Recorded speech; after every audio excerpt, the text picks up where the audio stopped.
Idea. My son used to always say, if you're not living on the edge, you're taking up too much space. And I was thinking, well, maybe all the great ideas are somewhere in the middle.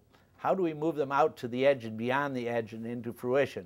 And I got to thinking in terms of travel on the planet, whether it was on the surface of the water or whether it was on land, locomotion, whether it was in the atmosphere or maybe should be outside the atmosphere, and how you do that in a clean fashion. Because I looked at it this way, we're 10 years past Y2K.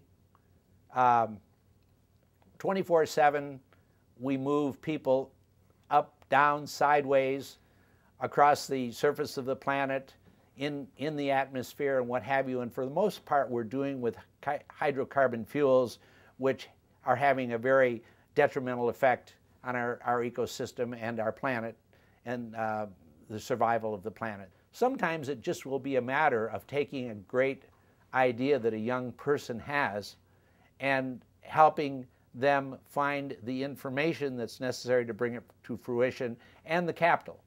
And without the fear that they're going to have to give something away to do it. I've had many experiences just in the last month of being able to talk to young engineers or young expansives, as we would call them, with great ideas, and be able to help them along the path to making it real.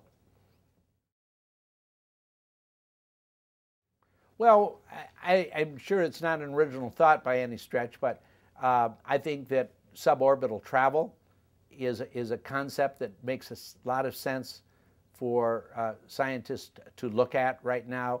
You know, the globe turns at 1,000 nautical miles every hour, so let's take some advantage of that. If you wanted to travel from New York to Sydney, why not get out to the outer edges of the atmosphere, either re-enter, skip off of the atmosphere and re-enter into Sydney or what have you. You could do it at tremendous speeds. You could do it with a lot less energy, I believe, although there's a lot of debate on that right now.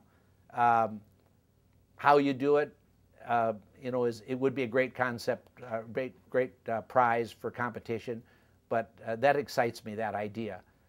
The idea of blasting through the atmosphere at altitudes of 30 to 45,000 feet and all the time seems to me to be very energy inefficient, and also right now we're using a lot of carbon fuels and we're doing a lot of damage to the atmosphere and to the planet.